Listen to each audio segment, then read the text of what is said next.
thank you for joining us. Of course. How are you? Good, good. How's it going over in New Zealand? How's your unquarantine now, right? As of like a week ago? We are unquarantined now as of a week. And it feels good. It feels good to be out of it all. I think I was kind of losing it in like the last week. I think it was like 7 weeks. It was just like, oh, I just felt like I was in like a little box, but it's okay. Because tomorrow is going to be like the first gig that's been put on in however long it's been now since there was a gig, which is crazy. But Amazing. yeah, it's nice to kind of have things go back to normal. Tell us how you got started growing up in New Zealand, when you started writing music, when you started being interested in that, the Yeah, whole foundation.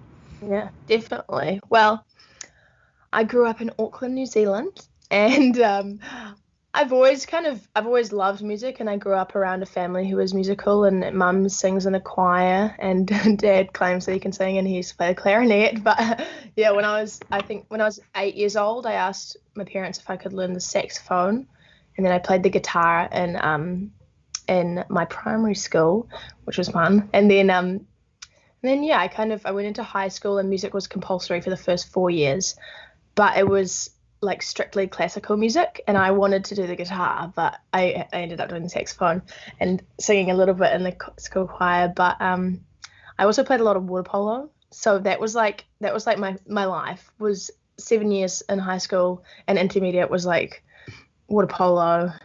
But then in my last year in 2017, I was kind of like, oh my goodness, like I don't want to do this for the rest of my, I don't want to do water polo. And I wasn't going to do water polo. I don't know, I got kind of into SoundCloud and like just finding people on there and stuff. And I found that like a few people that I knew kind of were releasing on there. And I was like, like maybe I'll record some covers on GarageBand with my guitar. And it was terrible. But then I recorded them and I put them out there just for my friends. And surprisingly got contacted by a couple of people, and that got me connected with my manager Paul and my now producer still Josh Fountain, who I've been working with on all of my music for the last like 3 years, which is cool. But yeah, that's how that kind of started. And then start of 2018, I was going to university for 2 weeks, and I had released one song at the end of 2017 called Tough Guy.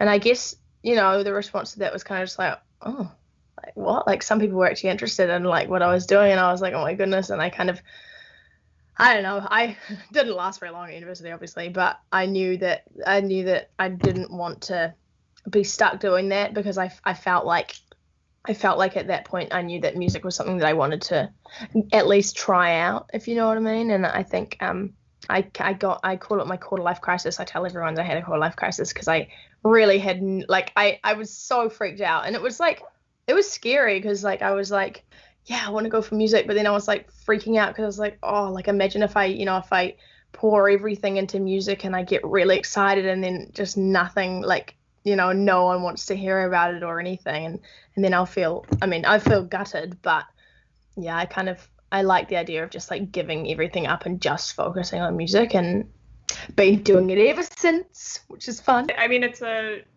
testament to how vital it was for you to connect with Josh, because that is what kicked off your trajectory. Yeah, I was super, super lucky to, I think, fall into the studio with him as like the first person that I ever worked with, because I feel like, he was in no way like, you need to sound like this. And I think that could be the case for a lot of young musicians who haven't found their sound, but he's like the sweetest, like most gentle, like genuine human. And I think that we gave each other a lot of time to kind of, figure out exactly what I wanted to make. And I think that like, that's why I'm still working with him, just because he gets it. He gets me. And yeah.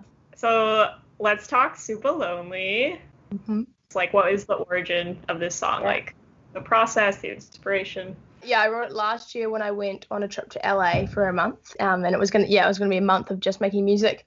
And I kind of, I had been in a relationship with this guy for like a couple of years, and it had been on and off and long distance the whole time. And I just like, I was kind of in a little bit of a hole because I was like, oh my gosh, like, I know that this is not working, but then I was also like, I know that if I end it, I'm going to be depressed for a long time, and to be honest, and I think yeah, I don't know, I ended up just kind of saying to him that it wasn't working 4 days before I left to LA, which was not the wisest decision, but that happened. And yeah, I don't know, I kind of just got to LA, and I feel like LA is massive, and there are so many people there, and I knew like no one. Like I literally did not know a single person there.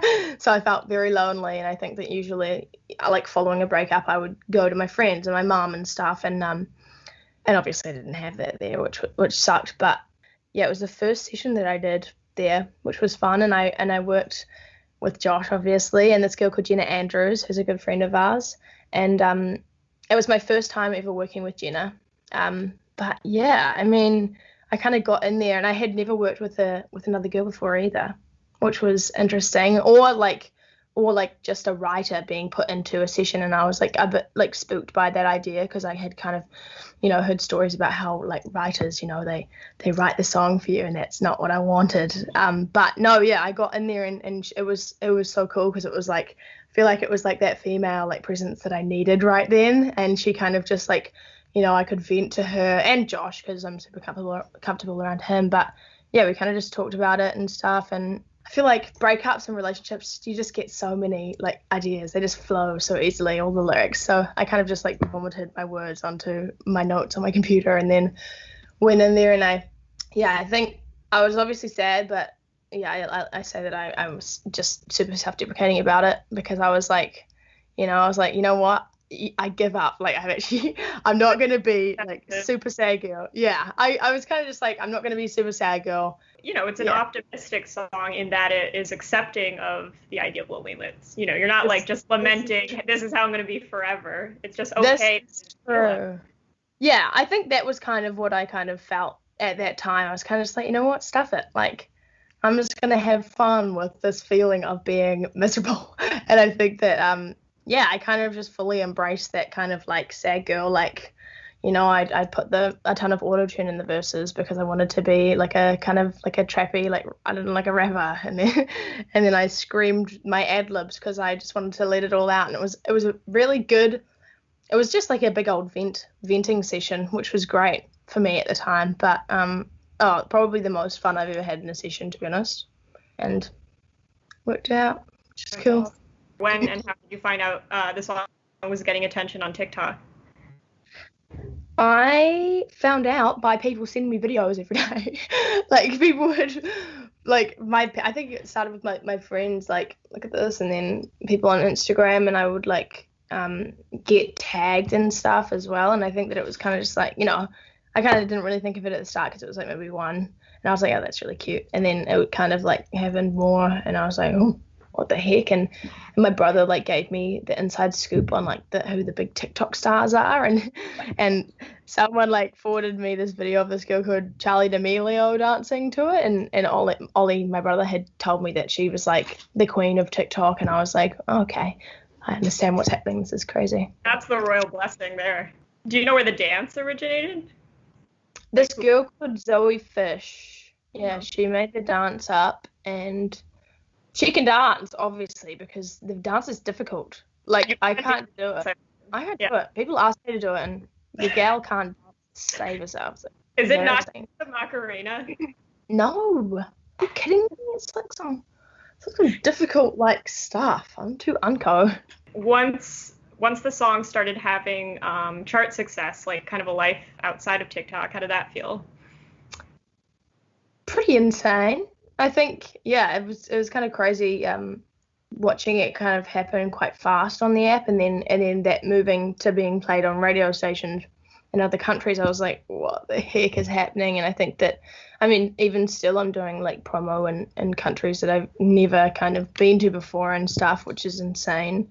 But yeah, I have a lot to thank the app for, I think.